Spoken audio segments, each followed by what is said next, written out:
बिस्मिल्लाहिर्रहमानिर्रहीम, अस्सलाम वालेकुम। आप देख रहे हैं प्रोग्राम जर्रा। मैं उसामा ज़ाहिद हूँ। पंजाब की सियासत से बात करें तो आज हमने एक फ्रेम में तमाम सूबों के वज़रा आला को देखा। आज तमाम सूबों के वज़रा आला और वज़ीर आज़म एक फ्रेम में नज़र आए। एक तरफ तो इख्तलाफात हैं, दूसरी जानिब ये सिलसिला भी है कि एक साथ खड़े नज़र आते हैं जमहूरियत का हुस्न। दूसरी जानिब ख्वाजा आसिफ साहब के बयान को पाकिस्तान तहरीक इंसाफ डिफेंड करती नज़र आई है। जमहूरियत का हुस्न हमने इस तरह भी देखा है। ख्वाजा आसिफ ने बात की कि एक डिफेंस मिनिस्टर को उन्होंने जनरल बाजवा की जानिब से धमकियाँ दी गई हैं। तो कहा यह जा रहा है, ज़राए का ये कहना है कि जो उनकी सियालकोट के मामले में जो एक धांधली ज़्यादा इलेक्शन तस्लीम किया जाता है, सियालकोट के अवाम भी इस हवाले से बात करती नज़र आती है। जहाँ पर तक हमने इस हवाले से डिस्कस करते, रेहाना डार वहाँ पे मुतफ़िका तौर पे जो सामने आई थी पाकिस्तान तहरीक इंसाफ की हमायत याफ्ता जीत चुकी हैं, तो ख्वाजा आसिफ ने धांधली करके इलेक्शन लिया।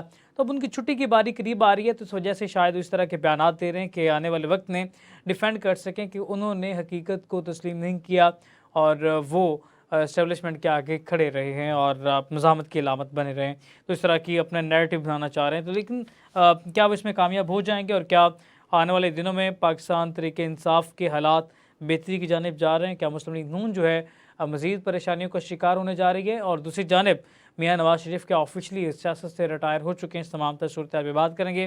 कसर क्लासरा साहब तज्ज़ियाकार हमारे साथ हैं और बैरिस्टर अली ज़फ़र माहिर कानून हमारे साथ मौजूद हैं। बैरिस्टर साहब से हम साइफ़र केस के हवाले से भी साइफ़र केस के हवाले से बात करेंगे। आज बानी चेयरमैन PTI जो हैं उनके हवाले से कहा यह जा रहा है कि साइफ़र केस के हवाले से जल्द वो बरी हो जाएंगे। तो कानूनी तौर पे इस हवाले से क्या रास्ते नज़र आ रहे हैं, इस तमाम सूरत पे बात करेंगे। पहले कसर क्लासरा साहब बात कर लें। जमहूरियत का हुस्न हमने देखा कि ख्वाजा आसिफ साहब को पाकिस्तान तहरीक इंसाफ डिफेंड करती नज़र आ रही है। कसर साहब से रब्ते की कोशिश कर रहे हैं। बैरिस्टर साहब साइफ़र केस के हवाले से थोड़ा सा बात करेंगे आपसे। पहले साइफ़र केस की क्या सिचुएशन है? आने वाले दिनों में हम क्या देख सकते हैं कि बानी चेयरमैन तहरीक इंसाफ इमरान खान को कोई रिलीफ मिलता नज़र आ रहा है?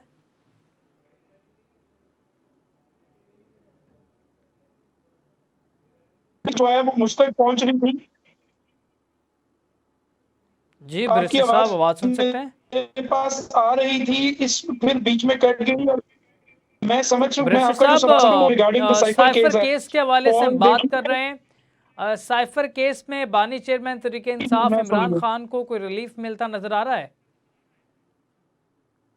जी देखिए, मेरा तो शुरू से मौक़िफ़ यही है कि साइफर केस का मुझे नहीं लगता कि कोई सर है या कोई पैर है, टू बी वेरी ऑनेस्ट। हुँ। केस जो है वो शुरू इसके मुल्क को नुकसान पहुँचाया गया, उसके बाद जी वो कहा गया कि समारोह जो है ऑफिशियल सीक्रेट को वायोलेट किया गया। उसके बाद ये कहा गया कि नहीं जी, असल में साइफर की जो कॉपी है वो गुम दी गई। तो ये तमाम अगर आप नैरेटिव देखें तो मुझे तो to be very honest conspiracy को लॉ में साबित करना एक बहुत ही मुश्किल काम है। मुझे ये केस खान साहब पे स्टिक होता हुआ नज़र नहीं आ रहा।